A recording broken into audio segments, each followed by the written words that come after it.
Hola amigos, bienvenidos al video de hoy. A raíz de que hoy es 10 de julio del año 2023 y que se cumplen ya 140 años de la batalla de Huamanchuco, que dicho sea de paso es la última batalla, la última acción de armas de la Guerra del Pacífico o Guerra con Chile, he decidido hacer un video especial hablando de ese acontecimiento.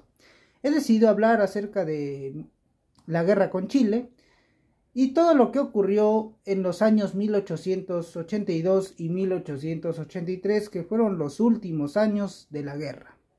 Así que acompáñenme en el video de hoy. Es un tema bastante interesante del que hablar, ya que estos dos últimos años de guerra se desarrollaron principalmente en los territorios de la Sierra Central del Perú. Y en esta época va a ser donde el ejército chileno va a sufrir más. El ejército chileno en esta época, sobre todo en esta campaña, en esta última campaña, que también es conocida como la campaña de resistencia nacional, es donde el ejército chileno pues va a sufrir más, sufre más bajas, por distintos motivos, ¿no? Caídos en combate, algunos caen enfermos, ¿no? Por enfermedades como la viruela, la verruga, el tifus y muchas otras enfermedades, y otros pues caen en emboscadas, escaramuzas con alguna otra guerrilla peruana que estaba acechando a las tropas chilenas, siempre hostigándolas, ¿no? En ese terreno hostil. Y por ello, y también caen por lo que es el clima, ¿no? El clima también no ayudaba mucho al ejército chileno. El ejército chileno no estaba muy acostumbrado, que digamos, a lo que era pues la zona geográfica que rodeaba la Sierra Central del Perú, que era una zona pues llena de acantilados, de cerros, de lugares no tan abiertos a lo que ellos estaban acostumbrados, ¿no? Recordemos que ese ejército chileno era el mismo que había salido victorioso pues en las campañas anteriores, en la campaña del sur y en la campaña de Lima. Entonces pues aquí todo cambia por un momento, ¿no? El ejército chileno se ve en aprietos, en lo logístico, en lo que a municiones se refiere, en lo que a provisiones, escasea todo, ¿no? Escasea el agua, la comida. Es una lucha por la supervivencia. Es por eso que aquí, como dice también el autor chileno Guillermo Parvex, es donde el ejército chileno va a sufrir más, por la zona geográfica donde se va a pelear, por el clima hostil que tiene la Sierra Central del Perú, ¿no? El clima, los terrenos, que no eran pues terrenos abiertos, era una zona pues rodeada de cerros, acantilados, y pues eso hizo sufrir mucho al ejército chileno, que entró a combatir a las guerrillas y al ejército de resistencia liderado por Andrés Avelino Cáceres. Una historia bastante interesante esta, ¿no? Una historia bastante interesante bueno, ahora vamos a tocarlo más a fondo. A ver, vamos a decir, para empezar, ¿no? Que muy aparte de todo eso, antes de que ocurra todo esto en 1882 y 1883, el ejército chileno había logrado pues ocupar la ciudad de Lima, ¿no? Ocuparon la capital, le hicieron su bandera en el Palacio de Gobierno, dejaron a cargo a Patricio Lynch, ¿no? A Patricio Lynch, él se va a hacer cargo del gobierno de ocupación. En el Perú vamos a tener al famoso gobierno de la Magdalena, que va a ser el gobierno liderado por Francisco García Calderón, que después va a estar cautivo en Chile porque se negó a firmar la paz con cesión territorial. No, García Calderón lidera al Perú desde la Magdalena, por eso que ese gobierno se le llamaba gobierno de la Magdalena. Y pues García Calderón tiene pues también una historia muy interesante. Él deseaba negociar pues con Chile la paz, para que no haya pues más guerra, ¿no? Para que no se alargue más. Lo que pasa es de que todos se negaban a que haya cesión territorial. Pero era lógico que ya para ese momento el Perú había sido completamente derrotado. El culmen del fracaso había sido en las batallas por la defensa de Lima y después con la ocupación. El gobierno de García Calderón trató por todos los medios negarse a la cesión territorial, ¿no? Al final, pues, el gobierno de ocupación termina llevándose a García Calderón y lo terminan llevando preso a Chile. Y allí va a estar Francisco García Calderón preso y cautivo en Chile. Y ahora teníamos pues a Lizardo Montero. Por un lado estaba Lizardo Montero en el sur, y por el otro tenías a Andrés Avelino Cáceres en la Sierra Central, que va a ser él el que va a tomar el protagonismo en estos años de guerra, ¿no? Cáceres había sido un oficial pues que había destacado mucho en el ejército peruano, sobre todo en ese conflicto, ¿no? Estuvo presente pues en la defensa de Pisagua, estuvo presente en la campaña del sur, en la batalla de Tarapacá, y lideró gran parte del ejército que va a derrotar al ejército chileno en la batalla de Tarapacá en 1879. Y también estuvo presente en la batalla de Tacna. No estuvo presente en la batalla de Arica porque pues decidió regresar a la ciudad, ¿no? Para lo que iba a ser la defensa de Lima. No estuvo presente en la batalla de Arica, pero estuvo presente, como vuelvo a repetir, en lo que fue la batalla por la defensa de Lima. Estuvo en San Juan, en Miraflores, defendiendo pues la capital, ¿no? Defendió la capital con el famoso batallón Cepita, ¿no? El batallón más veterano de ese conflicto, uno de los más famosos, junto con el batallón de los Colorados de Bolivia. Uno de los batallones más famosos del Perú en ese conflicto, el famoso batallón Cepita, liderado por Cáceres. Bueno, pero para 1882 ya las cosas comienzan a ponerse un poco más serias. Porque pues teníamos por un lado a Lizardo Montero en Arequipa, teníamos por otro lado a Cáceres en la Sierra Central, que él sí va a tomar acción de armas, porque se va a levantar en armas, y va a liderar lo que se conoce aquí en el Perú como la Resistencia Nacional, y es por eso que Cáceres es un personaje muy importante. Va a liderar esta Resistencia Nacional con algunos oficiales que habían logrado escapar de la ocupación, y las guerrillas que son formadas en distintos pueblos y caseríos por alguno que otro comandante guerrillero, ¿no? Van a ser ellos los que van a liderar esta famosa campaña de resistencia nacional. La primera campaña, la primera expedición chilena que fue liderada por Letelier, ¿no? No sufre mucho este acontecimiento. Regresan a Lima rápidamente a pedido de Lynch. Pero ya para la segunda expedición, que es la expedición de Del Canto, sí van a sufrir consecuencias, ¿no? Porque ya el pueblo, como quien dice, se comienza a despertar, comienzan a levantarse, comienzan a organizarse en pequeñas guerrillas y deciden pues hostigar al ejército chileno, y esto en parte porque pues la expedición anterior, la expedición de Letelier, había cometido algunos excesos y abusos durante su campaña. Esto ocurrió durante la primera campaña, ojo, durante la primera expedición, que fue la primera expedición chilena a la Sierra Central, que fue la expedición de Ambrosio Letelier. Después vamos a tener a la expedición de Del Canto, que la expedición de Del Canto es la que va a sufrir muchas bajas en este conflicto. Va a haber bajas por enfermedades, por falta de recursos, como el agua, ¿no? Las provisiones, municiones, escaseaban muchas cosas. Y por eso aquí es donde el ejército chileno sufre más, ¿no? La falta de todos estos recursos, y además que el clima era bastante hostil y que también eran acechados por las guerrillas, no dejaba pues que el ejército chileno avance cómodamente por el territorio que comprendía todo eso, ¿no? Todo ese lugar, ¿no? En pequeños caseríos y pequeños pueblos. Eran acechados, eran hostigados por las guerrillas, muchas veces se daban algunas escaramuzas, algunos enfrentamientos. Por ejemplo, tenemos la emboscada de Sierra Lumi, donde va a ser la primera acción de armas de, por ejemplo, Ambrosio Salazar.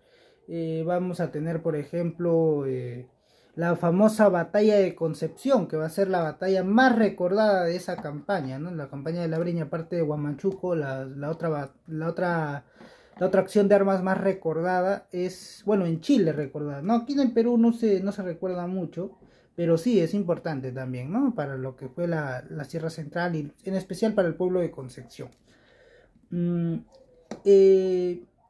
La batalla de Concepción es creo yo, la segunda, ¿no? Porque la primera, en cuestión de conocimiento, digo, porque pues la primera es Huamachuco, que se conoce, ¿no? Que se sabe, ¿no? Que Huamachuco es la última acción de armas del conflicto, pero la segunda es la batalla de Concepción, combate de Concepción, donde se enfrentan pues un pequeño regimiento de 77 soldados chilenos, el famoso regimiento Chacabuco, ¿no? 77 soldados chilenos, contra, no se sabe muy bien la cifra exacta de cuántos guerrilleros o soldados había en el ejército peruano. Bueno, no era Bueno, el ejército peruano ya no era un ejército regular, ojo, era un ejército ya armado, ya con combinación, ya guerrillas, algunos oficiales y así, porque el ejército peruano había sido desmantelado después de la ocupación de Lima.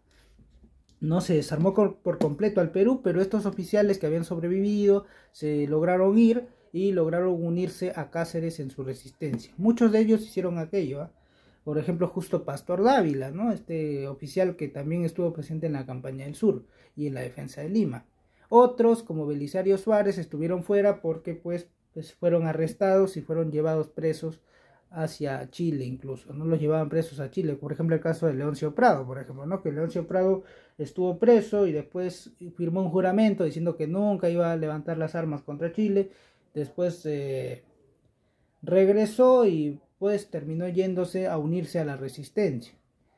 Y esto es lo que pasaba, ¿no? Esto es lo que pasaba en ese momento. Y después, ¿no? Ya con todo esto dicho, se enfrentan pues los famosos 77 chacabucanos. 9 de julio de 1882 a 10 de julio de 1882 fue una batalla bastante encarnizada, ¿no? De los chilenos no dieron tregua. Fue una batalla bastante encarnizada, vamos a decir, se dio una masacre total. No, el pequeño regimiento de 77 soldados al mando de Ignacio Carrera Pinto, ¿no? Ignacio Carrera Pinto, que si le suena el apellido es porque Ignacio Carrera Pinto era familiar, era sobrino de hecho del presidente Aníbal Pinto, ¿no? Era sobrino del presidente chileno Aníbal Pinto. Y bueno, pues esto es lo que se da en ese momento, ¿no? Ese gran combate, ¿no? El combate de Concepción, ¿no? Donde destaca la figura además del coronel Juan Gastó. Juan Gastó lidera también las guerrillas, ¿no? Dicen por ahí 1000, otros dicen 1500, hayan sido 1000, 1500, definitivamente la diferencia ha sido grande, ¿no? Para que se pueda acabar con el regimiento Chacabuco, ha tenido que ser una diferencia de número de soldados o guerrilla grande. Y eso es lo que pasó, ¿no? Luego de una noche entera combatiendo, finalmente Ignacio Carrera Pinto Ignacio Carrera Pinto muere, ¿no? Vamos a decirlo así, no se rinden los chilenos, ¿sí? Y por eso esa batalla es muy recordada en Chile, ¿no? Esa batalla, Guillermo Parves cita mucho esa batalla de los 77 chacabucanos y que hubieron pues, bueno, no hay que ser de meritorio, también hay que decir de que fue la etapa más cruel de toda la guerra, ¿no? Así que aquí no vamos a demeritar nada, ni que, bueno, pues, ¿no? Solamente hay que decirlo nada más, ¿no?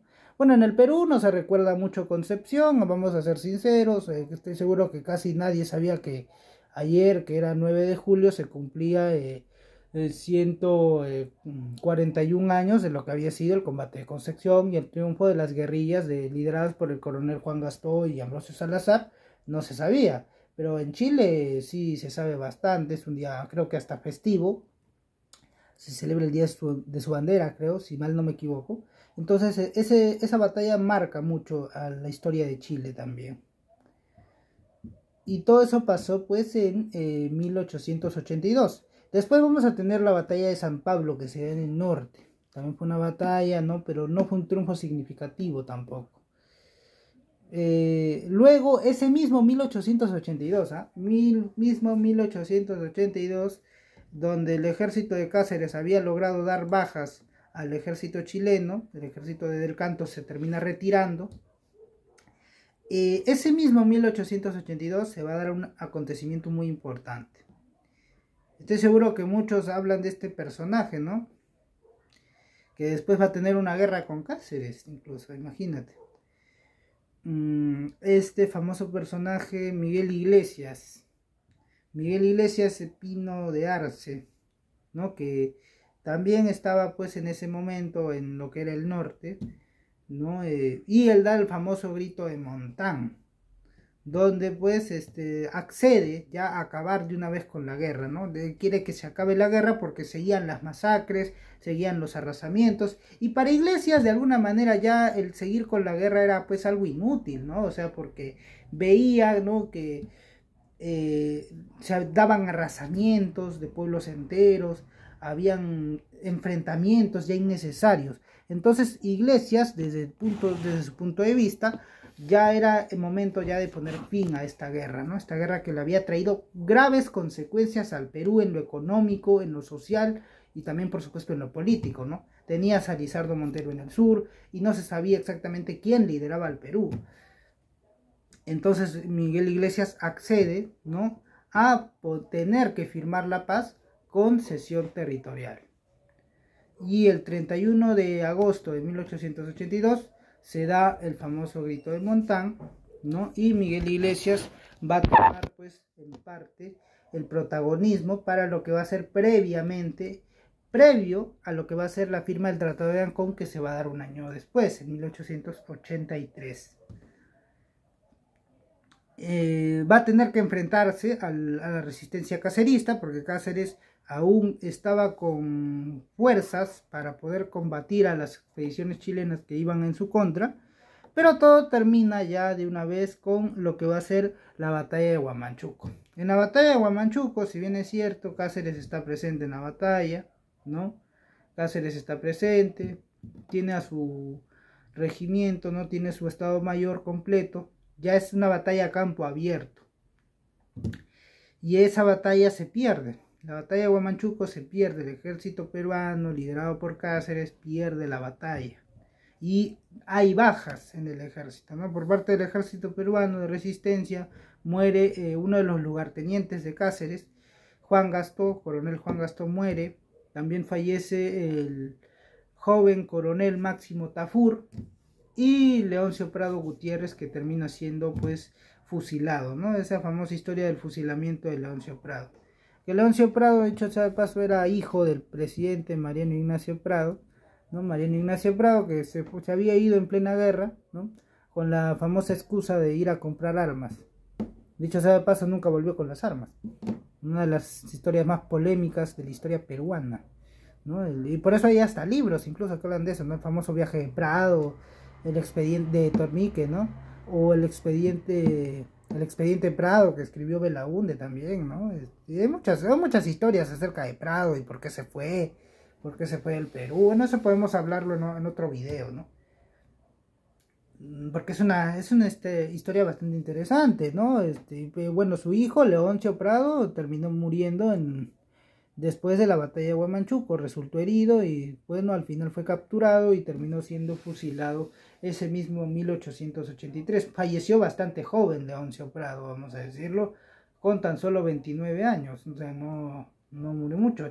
Y además Leoncio Prado tiene una historia bastante interesante, ¿no? Este personaje joven había peleado en lo que había sido el conflicto con España en 1866, y después había participado de forma muy destacada en lo que fue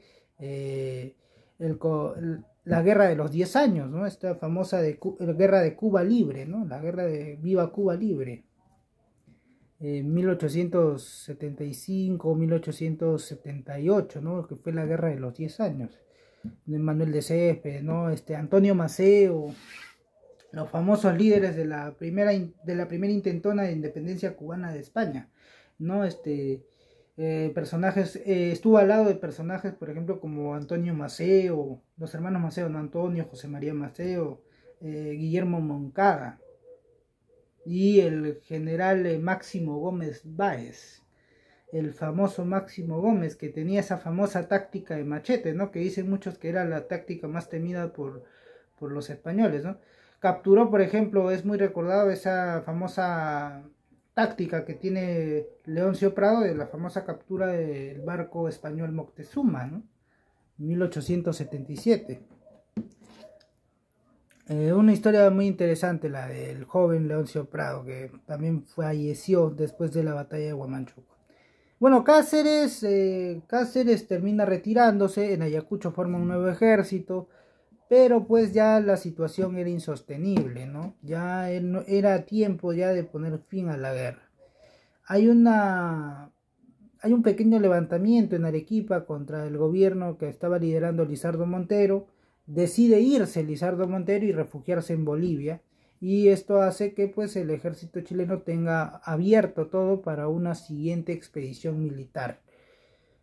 Pero bueno, la figura de Iglesias, ¿ustedes qué piensan, no? O sea, es muy interesante esta figura de Miguel Iglesias, ¿no? Muchos lo tildan de traidor, ¿no? Pero ¿ustedes qué piensan, no? ¿Realmente es un traidor? O ya era algo que, si no era Iglesias, tal vez era otro oficial, ¿no? Que iba a tomar esta decisión. Era algo inevitable, ya. Algo muy similar pudo haber pasado con Piérola, por ejemplo. Bueno, porque, por ejemplo, podemos poner de que Piérola en 1880, en las conferencias de La Caguana, haya podido firmar la paz con Chile. Pero, ¿qué hubiera pasado si Piérola lo firmaba, por ejemplo? Iglesias ya no pasaba a la fila de ser un traidor, sino que ahora iba a ser Piérola. Porque muy seguramente si Piérola firmaba las condiciones de la conferencia de La Caguana y aceptaba la firma de paz, iba a pasarle algo muy similar a lo que le pasó, por ejemplo, a Juan Antonio Pese, que fue derrocado precisamente por Prado, después de la firma del Tratado Vivanco-Pareja con España, ¿no? Donde aceptaba muchas condiciones y pues la población se levantó en contra de su gobierno, diciendo que era un gobierno débil y todo eso, ¿no? Cosas pues que pasan en la historia a veces, ¿no? Uno se puede preguntar y lo hubiera, ¿no? El famoso hubiera, que incluso está metido en el libro de la contrahistoria del Perú, ¿no? Una historia muy interesante, se pueden hacer muchas ucronías acerca de eso, muy muy interesante. Pero bueno, eso es lo que pasa en esos años, ¿no? En 1882, 1883. Después, el 20 de octubre de 1883, se firma el Tratado de Ancón, que es el tratado definitivo de paz entre Chile y Perú, ¿no? Lo firmará Lavalle, ¿no? Por parte del Perú, y aquí se pone fin a la guerra. Está en el poder Miguel Iglesias, que apoya la paz con Chile, ¿no? Porque él ya quiere acabar con la guerra, porque definitivamente el conflicto con Chile dejó completamente destruido al Perú, no solo en lo económico, también, ¿no? en lo que refiere a los gastos, en lo material también, ¿no? También lo dejó destruido en lo económico y en muchas cosas. Socialmente también el Perú estaba quebrado, habían muchos levantamientos y todo eso, ¿no? Entonces era algo insostenible, algo que se tenía que dar. Posiblemente Iglesias no haya podido firmar, pongamos de que Iglesias no firmaba, no aceptaba, pero igual era algo que ya era inevitable para el Perú. Lastimosamente es así. Lastimosamente era algo que se tenía que dar. Si no era Iglesias, era otro militar y así. No necesariamente otro militar, sino posiblemente un político o algo así. Bueno, y se firma la paz concesión territorial el 20 de octubre de 1883. Se cede Tarapacá y Arica, ¿no? Tarapacá perpetuidad y Tacna y Arica por 10 años. Luego de esos 10 años, las provincias de Tacna y Arica tendrían que ser sometidas a un plebiscito para decidir su destino final, dónde iban a ser puestas, ¿no? Si iban a ser puestas bajo poder del Perú, si volvían al Perú, o si quedaban bajo, ¿no? Poder de Chile, bajo poder del gobierno chileno. El plebiscito nunca se hizo, vamos a decirlo, por muchas cosas, no solamente porque hubo muchas discusiones entre gobiernos de Perú y Chile, sino también porque dentro del Perú había muchos conflictos, por ejemplo. Después de la firma del Tratado de Ancón hubo una guerra entre los caceristas y iglesistas, ¿no? Los famosos azules contra los rojos, ¿no? Los azules eran los iglesistas y los rojos eran los caceristas. Y después hubo otra guerra, ¿no? Una guerra civil más entre los pierolistas y los caceristas. Esto ya en 1895. Y aquí ya 2 años antes se debió haber hecho el plebiscito en Tacna y Arica. Pero debido a los problemas internos que tenía el Perú y que el Perú no tenía los medios suficientes como para poder organizar el plebiscito, como lo había pedido Chile, ¿no? Que esté en igualdad de condiciones en lo económico y en eso, no se pudo hacer el plebiscito. Después, por este problema entre los caceristas y los pierolistas, atrasó aún más la situación. Luego, Pierola en su gobierno, ¿no?, va a tratar de reunir, recaudar fondos, recolectar todo el dinero suficiente para que se pueda hacer el plebiscito, ¿no? Va a ser el famoso estanco de la sal en su segundo gobierno, ¿no?, por ejemplo. Y es algo muy gracioso lo que va a pasar aquí, porque Pierola en su primer gobierno fue terrible, ¿no? O sea, no supo dirigir absolutamente nada, nos llevó completamente al abismo. Pero en su segundo gobierno, vamos a decir que trató de lavarse las manos, ¿no? Trató de quedar bien y, bueno, su gobierno fue un gobierno muy regular, fue un gobierno bastante aceptable, donde se hicieron obras muy interesantes, la formación de la escuela militar, por ejemplo, y muchas otras cosas, ¿no? Esta famosa campaña francesa, ¿no?, para la formación de lo que iba a ser la escuela militar, no ya más profesionalizada, más avanzada, la famosa escuela militar, lo que va a ser la escuela militar de Chorrillos. Eso se hace en el segundo gobierno de Pierola, ¿no? Y también el estanco de la sal, que era una medida que toma Pierola para la recaudación de fondos, ¿no?, para recolectar fondos para lo que iba a ser el plebiscito, ¿no?, que se debía realizar ya por esos años. Entonces es así, ¿no? Y Pierola pasa de ser un villano, ¿no?, a un héroe. Y Cáceres pasa de ser héroe a villano. Así pasó todo esto, porque la gente pues ya estaba dándose cuenta de que Cáceres no se retiraba de la presidencia, ¿no? Después de la muerte del presidente Remigio Morales Bermúdez, ¿no? Cáceres... primero Borgoño, Justiniano Borgoño toma el poder y después se lo dan a Cáceres. Y bueno, Cáceres entra al poder de forma irregular, hay irregularidades, ¿no? Hay cosas ilegales en su elección, y entonces pues la gente comienza a reclamar y llega justamente Nicolás de Pierola, que forma la famosa coalición nacional con los civilistas y con el Partido Demócrata, el Partido Civil, se unen para acabar de una vez con la influencia cacerista en la política y acabar de una vez con los gobiernos militares, porque después de la guerra, lo que viene después de la guerra va a ser guerra civil entre Cáceres e Iglesias, un segundo militarismo, ¿no?, un segundo militarismo de la derrota, como dice Jorge Basadre, y pues va a venir un nuevo protagonismo de los militares en la política peruana, a raíz de la caída del desprestigio de que había sufrido el Partido Civil y el Partido Demócrata, ¿no? Porque de hecho Pierola termina yéndose a Europa, ¿no?, y después regresa y así. Unas épocas bastante conflictivas las que tuvo el Perú a finales del siglo XIX, ¿no? En el siglo XX lo empieza pues recuperándose, la reconstrucción nacional y todo eso, ¿no? Se dan historias muy interesantes, ¿no? Como por ejemplo la época de Ricardo Palma, ¿no?, recolectando libros para armar lo que iba a ser la nueva Biblioteca Nacional y todo eso.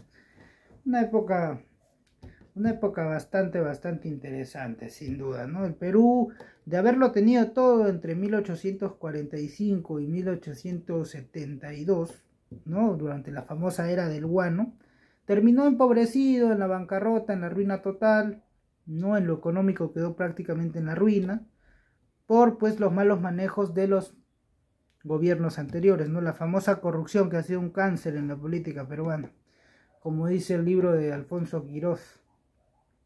El Perú lastimosamente no supo aprovechar su gran oportunidad. Corrupción, ¿no?, deuda externa, deuda interna, firmas falsas. ¿Les suena algo eso? A mí sí, ¿eh? Firmas falsas, ¿no? Famoso contrato Dreyfus. También el proyecto ferroviario de Balta, ¿no?, que fue una vergüenza, pero igual ahí está, ¿no?, el nefasto contrato Dreyfus. Henry Mace, que es uno de los personajes más nefastos de la historia peruana. No podemos hablar de un video al respecto de todo lo que fue la corrupción, todo eso. Pero bueno, fueron las épocas del Perú, ¿no? El Perú comienza su siglo XX completamente empobrecido, en la ruina total y en la bancarrota, y con una crisis política, económica y social bastante terrible, ¿no? Se agudiza la crisis económica, el Perú está endeudado hasta el cuello, ¿no?, por los malos manejos, por la corrupción, se pagan deudas inexistentes y todo eso. Durante el gobierno de Cáceres, por ejemplo, durante el primer gobierno de Cáceres, se va a firmar lo que es el contrato Grace, ¿no? Y todo esto nos sirve a nosotros para preguntarnos, ¿no?, si realmente los culpables fueron aquellas personas que vinieron a invadir, ¿no? Como por ejemplo, muchos dicen los chilenos, ¿no? Cuando señalan algo dicen, ah, Chile. Pero no, bueno, o sea, el error también vino de parte del Perú, ¿no? Uno de los peores enemigos que tuvo el Perú en la guerra, lastimosamente la nación peruana en la guerra, fueron sus mismos líderes políticos. Triste, pero cierto.